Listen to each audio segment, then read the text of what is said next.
It was almost 1 a.m. The streets of Manhattan were quiet, the city finally asleep after a long, buzzing day.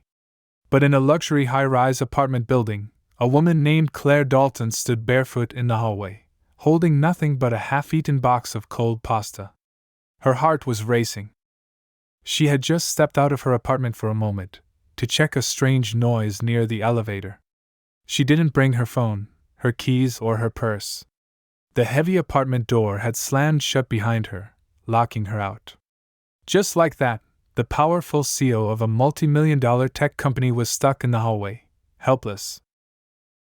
Claire sighed and leaned against the wall, the July heat sticking her silk blouse to her back.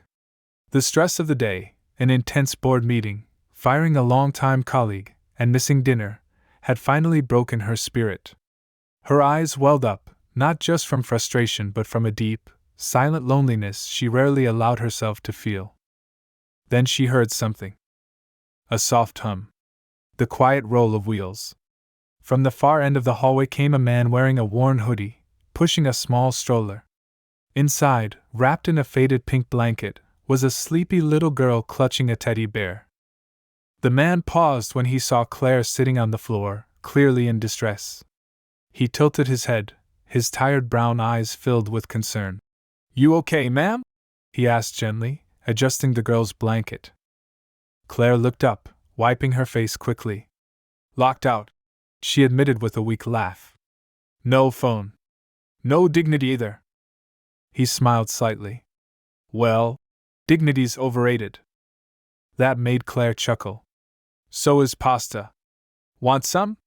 She offered the half-finished box, unsure why she did. He shook his head with a soft grin. "I'm Ryan. This little one's Ella. She's been having nightmares lately, so we walk the halls when she can't sleep." Claire looked at the child and waved gently. "Hi, Ella." The little girl gave a sleepy nod before turning her head into her teddy bear. "You live in this building?" Claire asked. "Yeah. 5th floor. Been here about 6 months. Trying to get back on my feet." There was something real and grounded in Ryan's voice. No shame, just honesty. Claire was intrigued. "So, you're between jobs?" she asked carefully. "I do repairs.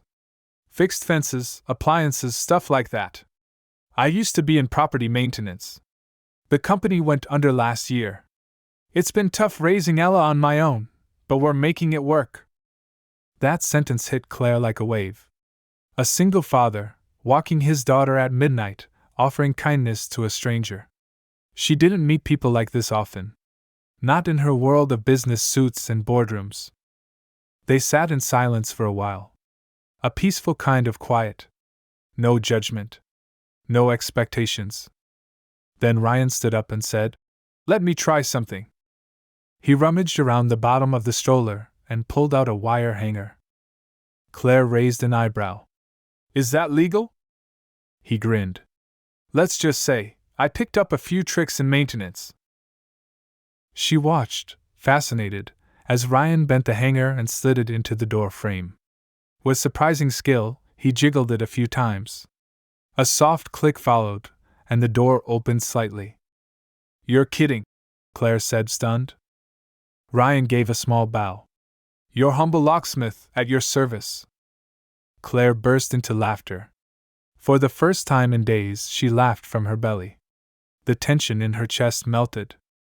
"You might have just saved my sanity." "I'm happy to help," he said, stepping back. She hesitated. Then said, "I owe you more than thanks. How about coffee tomorrow? Breakfast?" Ryan looked at Ella, now fast asleep in her stroller. "I'd like that," he said. "But only if you're okay with crayons on the table."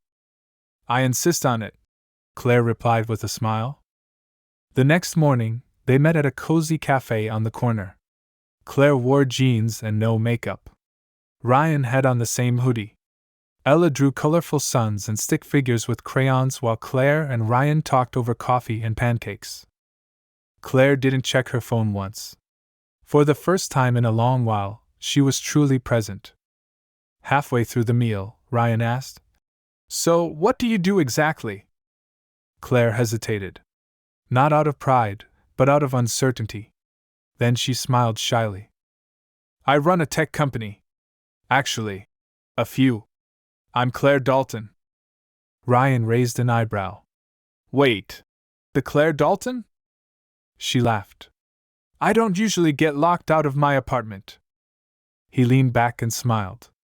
Good to know CEOs need saving sometimes, too. 3 months later, everything changed. Ryan was working full-time again, but not just anywhere. He was hired as a facilities consultant for Claire's new foundation. The same foundation that focused on vocational training and job placement for single parents, Ryan's idea. He never asked for favors, and she never offered pity. What they built was something better. A partnership. A real one. At night, when Ella asked for a bedtime story, Claire would sometimes tell her the story of a CEO who got locked out of her apartment and let kindness in. Moral of the story: sometimes life locks a door behind us, but it might just open the one we really needed all along. All it takes is a little kindness, a midnight stranger, and the courage to say yes to something unexpected.